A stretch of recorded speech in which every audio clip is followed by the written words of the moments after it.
nor died for 3 minutes, but when I came back, the world wasn't the same. I woke up in a hospital room that felt entirely unfamiliar. The sterile scent of antiseptic filled the air, and the soft beeping of machines hummed in the background. For sheer to a few seconds, I couldn't even remember where I was, or how I had ended up in this place. Everything felt strange. The bed, the white walls, the faint smell of disinfectant. They all seemed out of place in my world.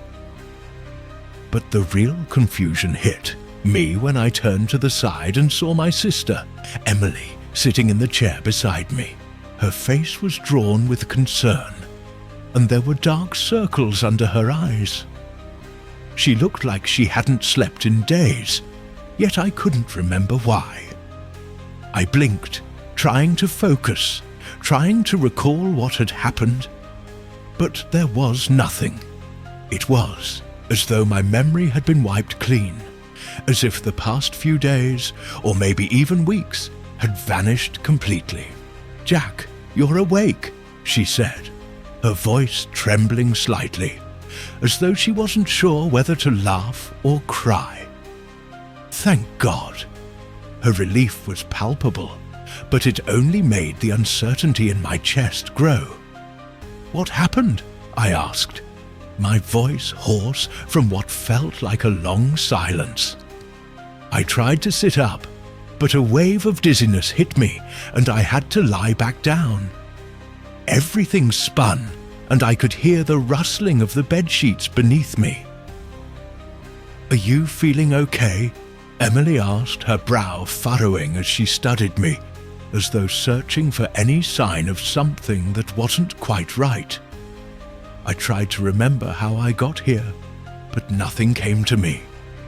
My mind was blank, and the more I thought about it, the more I felt like there was something wrong, something off about this whole situation. "Jack," Emily began, hesitating for a moment before speaking. "You've been gone for 3 days. We didn't know what happened to you." The words struck me like a bolt of lightning. 3 days! It felt like I'd just closed my eyes for a moment. Yet I had lost 3 entire days. I couldn't comprehend it. What was even more disturbing was the way she said it. There was a weight in her voice, an unease that made it clear something far more sinister had happened. "Gone?" I repeated, still trying to piece it all together. "What do you mean, gone?" Emily looked away, her fingers nervously tugging at the sleeve of her sweater. "You disappeared. They couldn't find you after the hike. You were gone, Jack, and we thought—" Her voice trailed off and she cleared her throat, avoiding my gaze. I felt a chill run down my spine. A hike? I racked my brain, but nothing about it seemed familiar. Nothing about the last few days felt real.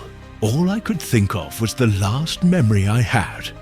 Standing on the edge of a cliff, the wind howling in my ears, and then nothing. My thoughts were fragmented, like a shattered mirror, each piece too distant to connect. "Jack?" Emily's voice broke through my thoughts, and I turned to face her. "Are you sure you don't remember anything? The search teams?" I shook my head, panic beginning to rise. I don't remember anything. I don't even remember leaving. I don't even remember—" I paused, searching for the right words. "I don't remember how I got here." Her eyes widened, and she stood up quickly, walking over to the small table next to the bed. There was a clipboard on it, a stack of papers, but she didn't seem to be paying attention to that. She looked back at me, her lips pressed into a thin line. Then she sighed. "They found you unconscious near the cliff. You were You were in bad shape, Jack. They said you might not make it. The room felt too small, too confining. I could feel my heart racing, and I knew I wasn't just reacting to the overwhelming news. I was reacting to the profound sense that something was horribly wrong, something far beyond a simple accident. There was a nagging feeling in my chest, a sensation that everything I knew, everything I had understood about my life, was crumbling away. I took a deep breath, trying to steady myself, but the words kept swirling in my mind like a storm. Impossible to catch. Disappeared. 3 days gone. And yet, nothing seemed to explain the gap in time, the absence in my memory.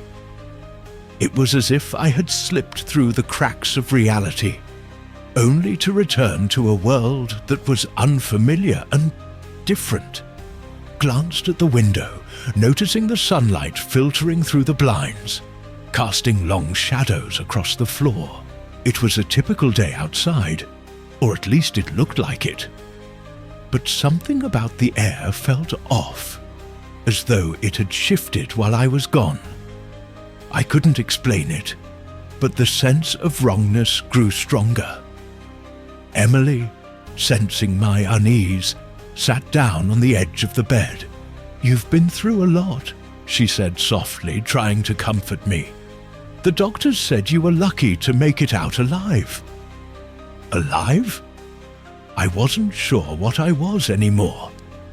If I had truly been gone for 3 days, what had happened during that time? And why did it feel as if I had returned to a world that was not quite the same? Just as I was about to ask her more questions, something caught my eye. On the back of my hand, there was a series of strange marks. Deep red impressions that seemed to form an intricate pattern. They weren't there when I went to sleep. I would have noticed something like that. But now, they were unmistakable, like some kind of symbol that had been burned into my skin. I reached up to touch them, and Emily gasped. "Jack, what's that?" she asked, her voice cracking. "I don't know," I murmured, my fingers brushing over the marks. They were still warm to the touch. I didn't have these before. The marks burned against my skin, a slow, intense heat that made my heart race even faster. I was supposed to be asking more questions, trying to understand what had happened to me, but all I could focus on were these strange marks. They felt like a warning, like a message I wasn't ready to hear. The memory of the accident remained as elusive as smoke, slipping through my fingers every time I tried to grasp it. All I had were fleeting glimpses, a flash of wind, the sound of rocks tumbling, and then nothing. It was as if my mind had decided to shut down, to protect me from something too terrifying to remember. But what? What had really happened to me? It wasn't until later that day, when I was alone in my hospital room, that the full weight of what had occurred began to hit me. The marks on my hand, the ones that seemed to have appeared out of nowhere, burned as though trying to communicate something to me, something important. As I stared at them, I began to feel a faint, almost imperceptible pull, as if they were guiding me toward some hidden truth. I had spent the last few days recovering from the physical trauma, but there was an unsettling sense of emptiness inside of me. I was alive, yes. I was breathing. I could feel the pulse of my heart in my chest. But something deep inside me had shifted. There was a presence inside my mind, a whisper that kept calling to me, urging me to remember. It was then that the dreams began. Vivid, overwhelming, strange. Each night as I closed my eyes, I found myself in a place that wasn't quite real. At least not in the way I had always understood the world. I would stand in a field of tall golden grass under a dark sky filled with swirling clouds. The air was thick, heavy with an almost tangible energy. And then a figure would appear before me. A man, but not a man. His face was obscured, like a void where features should be. He would stand in front of me, watching silently, waiting for me to understand something I couldn't yet grasp. But it wasn't just the dreams that unsettled me. It was the way the world around me seemed to have changed. Small things at first, like the way people greeted me.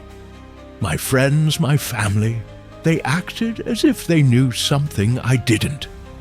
It was subtle, like a tone in their voice, or the way they would pause for just a moment too long when they spoke to me, as if they were measuring me, watching me, waiting for something.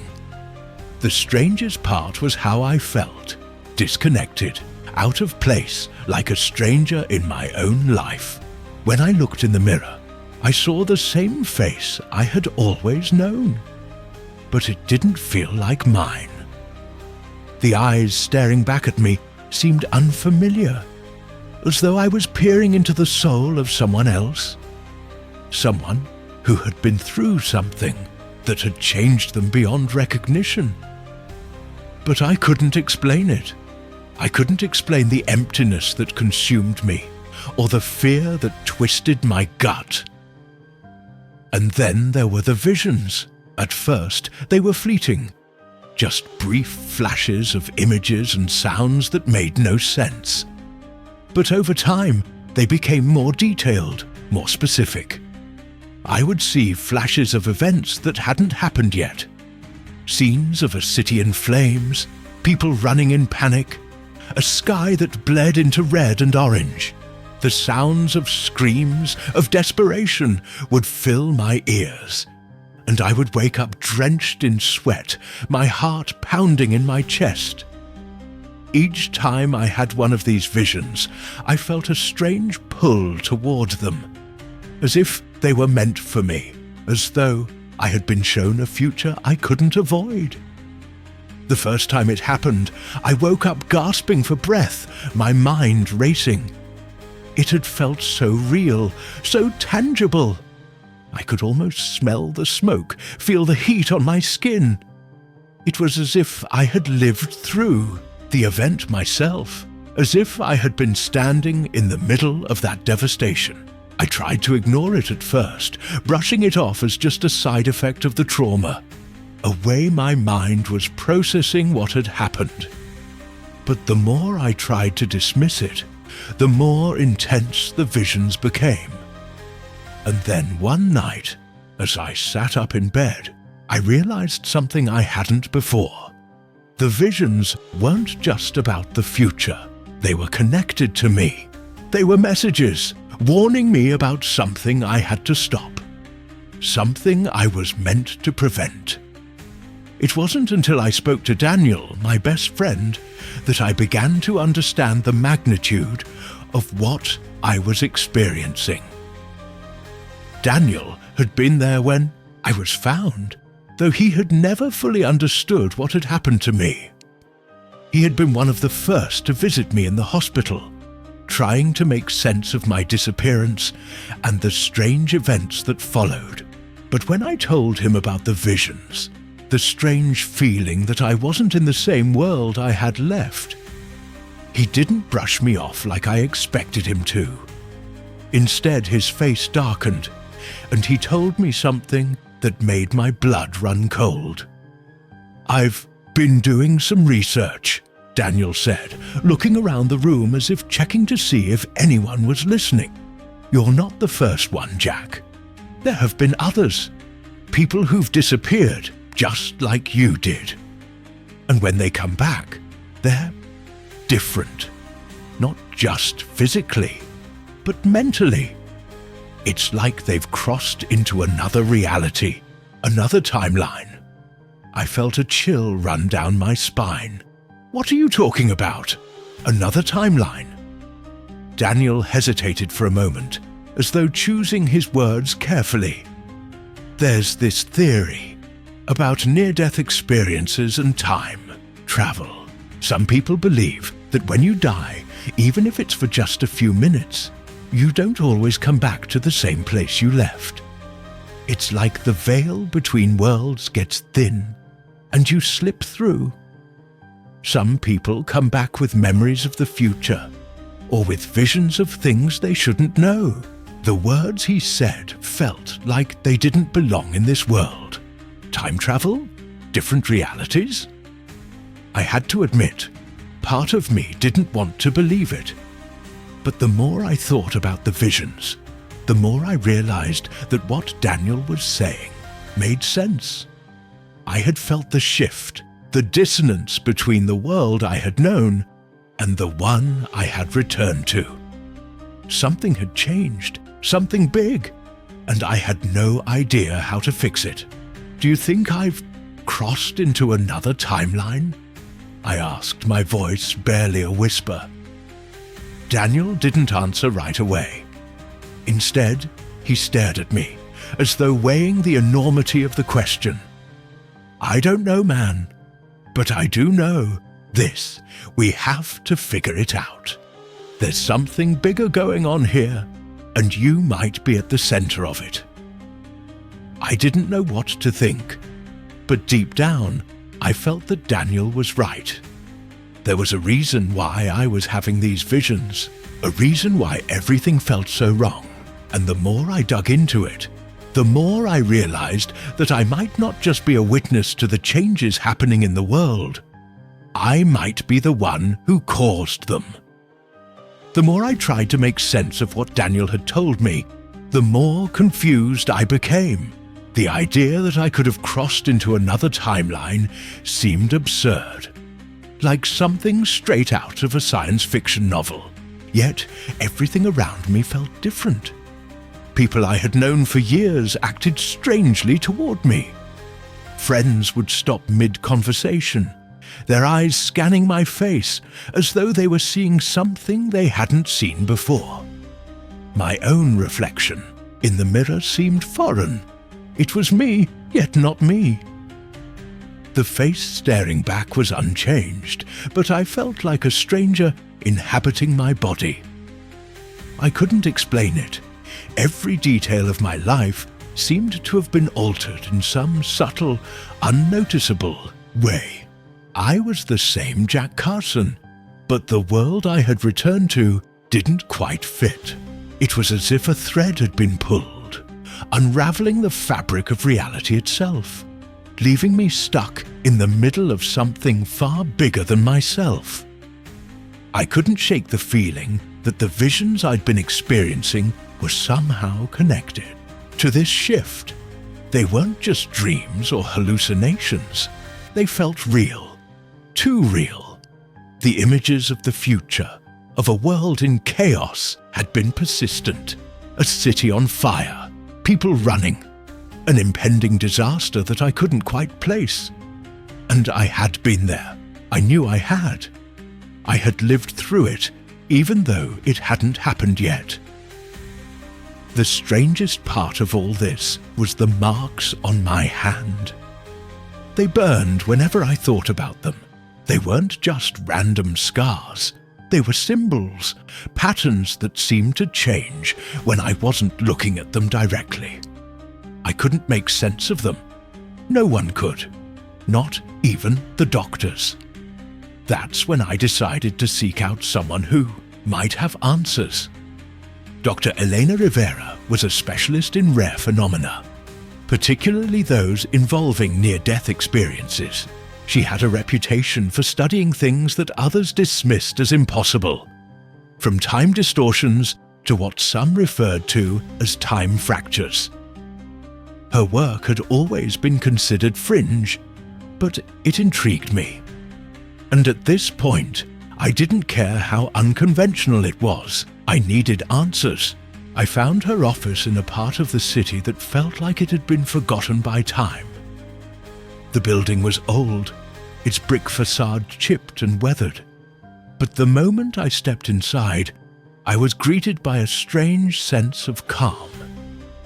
Dr. Rivera was sitting behind her desk, her eyes sharp, her demeanor professional. Yet there was something about her that made me feel like she understood exactly what I was going through. "You've been researching time anomalies," I said, sitting down across it from her. "I need your help." Dr. Rivera didn't waste time with pleasantries. She looked at me for a long moment, as if weighing whether or not to believe me. I didn't blame her. The things I was about to tell her would sound insane to anyone who hadn't experienced them firsthand. But when I mentioned the visions, the strange changes in my world, and the unsettling feeling that I had returned to a different timeline, she nodded. "I've heard about cases like yours," she said, her voice steady but filled with an unspoken intensity. Near-death experiences can sometimes cause what we call time fractures. They're rare, but they do happen. It's believed that when someone dies, even for a short period of time, they can slip through the cracks of reality. When they return, they're not always in the same timeline they left. I felt my heart race as her words sank in. Time fractures, slipping through the cracks of reality. It sounded like something out of a bad dream, but the more I listened, the more it started to make sense. "What exactly does that mean?" I asked, trying to hold on to some semblance of control. "What's happening to me?" Dr. Rivera leaned forward, her hands folded in front of her. "It means that when you died, even for just 3 minutes, you crossed into another timeline. You've experienced a rupture in time. That's why everything feels off. Your reality has shifted. You've come back to a world that's subtly different from the one you left." I couldn't believe what I was hearing. It was too much. But then I thought about the visions, the strange sensations, the feeling that I wasn't truly in control of my life anymore. Could it be true? Was I really living in a world that wasn't my own?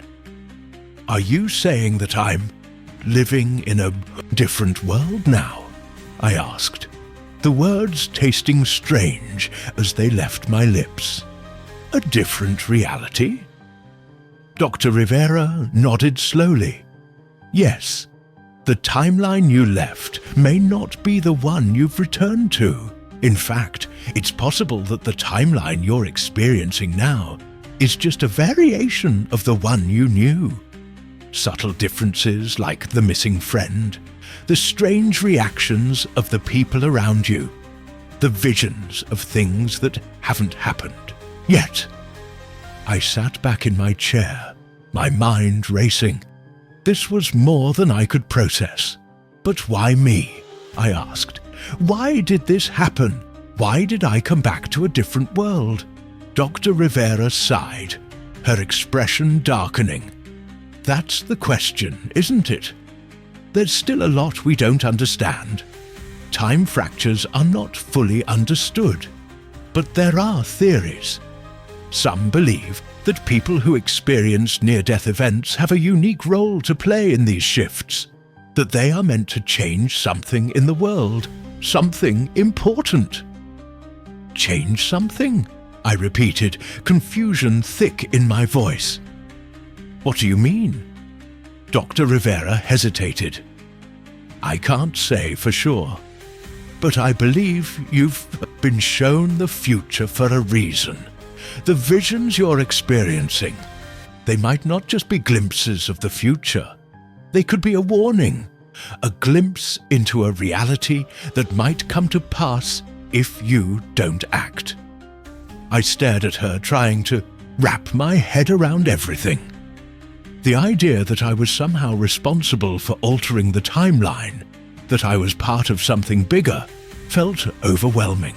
But I also couldn't ignore the pull inside me, the feeling that I had to act, that the visions I had been seeing weren't random, but a sign of something far more dangerous. "I need to know more," I said, my voice shaking. "I need to understand what's happening to me." Dr. Rivera's eyes softened. "I'll help you, Jack. But you have to be prepared. This is bigger than anything you could have imagined, and you might not like what you find." The days that followed, my conversation with Dr. Rivera felt like an endless blur. Every step I took seemed to echo in the back of my mind, as though I was walking through a world that wasn't quite my own. The people I encountered no longer seemed like the people I remembered. Faces I had known for years now looked slightly different, as if they were wearing a mask that barely covered who they really were. The tone of their voices, the way they smiled, or the way they avoided eye contact. It all felt off, like I was living in a parallel universe where everything was just a little wrong. I didn't know if it was the near-death experience itself or the fact that I had crossed into another timeline, but something had fundamentally shifted within me. I couldn't shake the feeling that I was seeing the world through a veil, as though my perception had been altered by some cosmic force. Nothing was the same. Everything, from the smallest detail to the most significant event, felt like it had been slightly changed. The more I tried to cling to the reality I knew, the more it slipped through my fingers. Emily, my sister, was one of the first to notice the change in me. She kept asking if I was okay, if I was feeling better, but there was a concern in her voice that went beyond the physical. It was as if she sensed something was different about me, even though I couldn't explain it. We sat together in her living room one evening, sipping coffee, and I noticed the way she looked at me, the way she studied me, as if trying to determine if I was still the same Jack she had known before. "You've been acting strange," she said after a long silence. "I know you went through something traumatic, but it's like you're not really here, like you're somewhere else." I stared at her, unsure of how to respond. She was right. I wasn't really there, at least not in the way I used to be. My mind kept drifting to the visions, to the fragments of time that didn't belong to me, to the sense that the world around me had become a distorted reflection of the one I had left behind. "I'm just trying to figure things out," I said, my voice lacking the conviction it once had. I was no longer sure of anything. "There's so much I don't understand." Emily didn't press further. She just nodded, but the worry in her eyes didn't fade. She had always been the strong one in our family, the one who held things together when life fell apart. But now she looked uncertain, like she wasn't sure if she could trust me anymore, or if I could even trust myself. The disconnect was getting worse. Every time I left the house, every time I interacted with someone, I felt like I was walking through a fog. People's reactions to me were different. Friends who had once greeted me with hugs now gave me awkward smiles, as if they were uncertain of how to treat me. I began to feel like an outsider in my own life, as if I had become a stranger to everyone, and they to me. And it wasn't just the people around me. My own actions seemed foreign to me. There were moments when I would act on impulse, doing things I wouldn't normally do, saying things that felt out of character. It was as though I was no longer in control, like someone or something else was pulling the strings.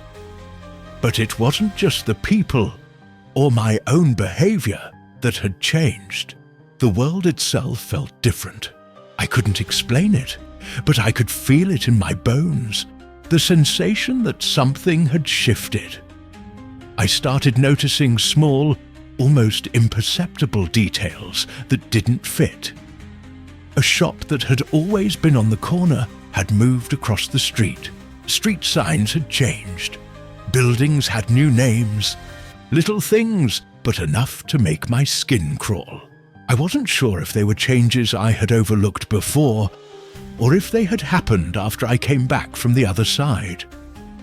But I couldn't ignore them. They were a constant reminder that this wasn't the world I had left. As I began to spend more time with Daniel, I found myself asking him questions I didn't fully understand myself. Do you ever feel like the world isn't what it should be? I asked him one evening as we sat at a bar, nursing our drinks in silence. Daniel paused, his eyes narrowing. What do you mean? I don't know, I said, feeling the weight of the words as they left my mouth. It's like I've come back to a world that's not mine. Everything feels wrong, like it's been changed, but no one else notices. He frowned, clearly confused by my outburst. Jack, you've been through a lot. The doctors say it's normal to feel disoriented after something like this. But this sounds like something else. I didn't know how to explain it to him.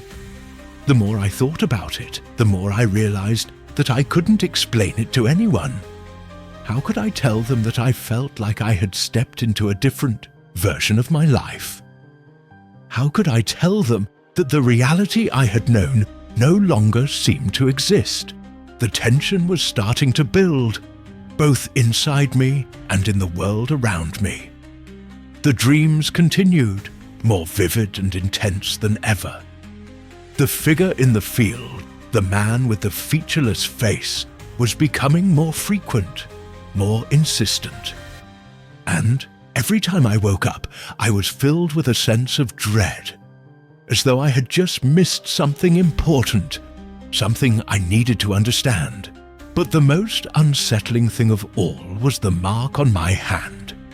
It was still there, the strange symbol, burning softly beneath my skin. It had never gone away, and every time I thought about it, every time I traced the shape with my fingers, felt a surge of energy, a pull that I couldn't resist. It was as if the symbol was calling to me, urging me to uncover the truth about what had happened to me. I started to wonder if the mark was some kind of key, a clue to understanding what had changed in my world. But even more disturbing was the possibility that the symbol was somehow linked to the visions, to the chaos I had seen. Could it be that I was meant to stop whatever was coming? That I had been chosen not just to witness these changes, but to stop them? The uncertainty gnawed at me, and the weight of it became unbearable. I needed answers. But the more I searched, the more I realized that the truth was slipping further and further away. The world I had returned to was no longer the one I knew. And as much as I wanted to find a way back, I feared that it might be too late.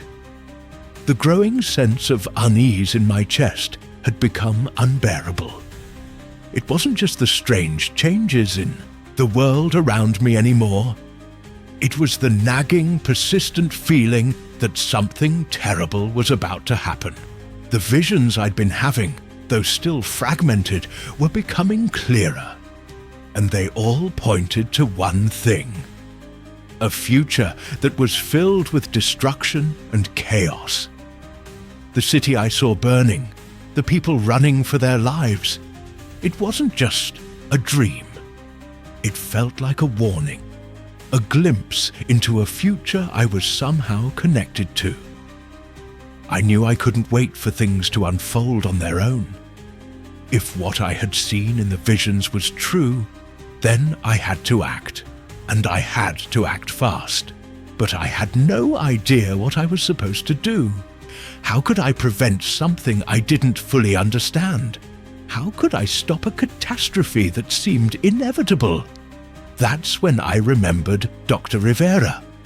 The conversation we had a few days earlier had been unsettling, but it had also sparked something in me. She had spoken about time fractures, about how people who experienced near-death events sometimes found themselves in altered realities, in different timelines. I had no idea how or why this happened, but I had to believe there was a connection between what I had experienced and the world I had returned to. I had to find answers, and Dr. Rivera seemed like the only person who might have them. I called her the next morning, asking if we could meet again. She agreed, though I could tell she was hesitant. I didn't blame her. I had already shared so much with her, too much probably, but there was a sense of urgency in my voice that made her agree to see me. We met at her office later that day, and as soon as I stepped inside, I felt the weight of the questions pressing down on me. "I need to know what's happening to me," I said, sitting across from her, my hands trembling slightly. "I keep seeing these visions of the future. Destruction, chaos. I have to know if it's real, and I have to know if I can stop it." Dr. Rivera studied me carefully, her sharp eyes scanning my face as though searching for any hint of doubt or hesitation. She didn't seem surprised by my urgency, though I knew this was more than just a visit to confirm what I had already been told. She leaned forward, her fingers tapping lightly on the desk in front of her. "I've been researching time anomalies for years," she began, her voice low, but filled with an unsettling confidence. "And while I don't have all the answers, I can tell you this. You are not the only one who's experienced something like this. I've studied cases where people have come back from near-death experiences, and they report similar symptoms, visions of alternate futures, timelines that shift, the sense of living in a world that doesn't quite match up with their memories." I listened intently, my heart pounding in my chest. Dr. Rivera's words rang with a sense of truth that I couldn't ignore, but there was more. I could feel it. "I've also come across something more disturbing," she continued, her voice dropping to a whisper. "There's a theory, though it's still unproven, that when someone crosses over, they can alter the course of events. Some believe that people like you, people who have experienced these time fractures, may hold the key to preventing catastrophic events. But the catch is, you might not even realize you're the one making the change." I blinked, processing what she had just said. "So, you're saying that I could be the one who causes the catastrophe I'm seeing? That I might be the reason this happens?" Dr. Rivera nodded slowly. "It's possible. You may have already changed the timeline. Perhaps the events you're seeing are the consequences of those changes. But the important thing is that you have the ability to influence the future. You might not have all the pieces yet, but you're connected to something bigger, something you need to understand." The weight of her words hit me like a ton of bricks. I was part of something much larger than I had imagined, something that was beyond my control. But that didn't mean I had to let it happen. I had the power to change the course of events, to prevent whatever disaster was coming. I couldn't afford to sit back and wait any longer. "Do you have any idea how I can stop it?" I asked, my voice shaky but determined. Dr. Rivera looked at me, her gaze filled with a mixture of caution and hope. The truth is, Jack, no one knows for sure. The future is constantly shifting, even for those who experience these time fractures. The visions you're having may not be fixed. They could be the result of the changes you've already made. But the one thing I do know is this. You need to find the source of the disruption. You need to identify what's causing the shift and correct it before it's too late. I sat back in my chair, absorbing her words. I didn't know how I was going to find this source, how I was going to fix whatever had gone wrong in the timeline, but I knew I had no choice. I had to find the answers. I had to stop whatever was coming. The room felt colder as the weight of the task ahead of me settled over me. But even as fear gripped me, I knew I couldn't turn away from this. I was already too deep, and I couldn't let the world I had returned to descend into chaos. Not if I could stop it. Dr. Rivera's voice pulled me from my thoughts. "I'll help you, Jack," she said, her eyes filled with a quiet resolve. "But be careful. Whatever you're dealing with is bigger than you realize. The truth might be more dangerous than you think." As the days passed, the urgency of the situation continued to weigh heavily on me. The visions, the sense that something catastrophic was on the horizon. They were more than just nightmares or strange dreams. I couldn't ignore them anymore. Every time I closed my eyes, I saw the same image. A burning city, people running for their lives, the air thick with smoke, and the acrid smell of destruction. The future I had glimpsed wasn't just an image. It was a warning. And the more I tried to dismiss it, the more I realized that I was connected to it in ways I couldn't yet understand. The visions weren't just about what would happen. They were about what had already begun. Somewhere, somehow, I had set the course of events in motion. The world had shifted when I died. I had crossed over, and now I had to find a way to set things right. But the problem was, I didn't know how. I had done everything I could think of to investigate what had happened. Dr. Rivera had helped as much as she could, but the more we uncovered, the more the answers eluded us.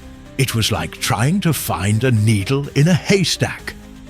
Every time we thought we were getting closer to understanding the cause of the time fracture, we hit a dead end. The timeline was constantly shifting, and we were left scrambling, trying to make sense of a world that refused to stay still. I had thought the worst of it was over, but I couldn't have been more wrong. The day the threat started, I had been meeting with Dr. Rivera again. I'd been telling her about another disturbing vision, a flash of a shadowy figure, a man who had appeared in my dreams once before, his face still hidden in the darkness. He was standing in front of a large, imposing door, and when I reached out to him, I felt as though he was trying to warn me about something I couldn't understand. But the moment I described the dream to Dr. Rivera, I saw a flicker of recognition in her eyes. She paled. "This isn't just a dream," she whispered, her voice shaking. "This is real." Before I could ask her what she meant, the room went cold. The air shifted, like the temperature had dropped by several degrees in an instant. My breath came out in a sharp gasp, and I looked around, my heart racing. There was a presence in the room, a feeling I couldn't shake, as if something or someone was watching me.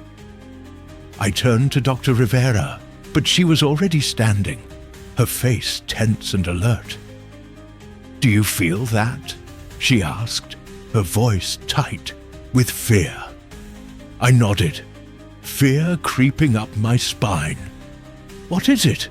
What's happening? Dr. Rivera didn't answer immediately. Instead, she motioned for me to follow her. We moved quickly through the office, out into the hallway. The building, once familiar, now felt like a maze. The shadows seemed to stretch and twist unnaturally, and the lights flickered overhead. Something was very wrong. When we reached the lobby, we found a group of people waiting there. People I had never seen before. Their eyes were cold, calculating, and as soon as they saw me, their gaze fixed on me with an intensity that made my skin crawl. I could feel the weight of their attention, like they were studying me, trying to figure out what I knew, what I had seen. One of them, a tall man with dark eyes, stepped forward.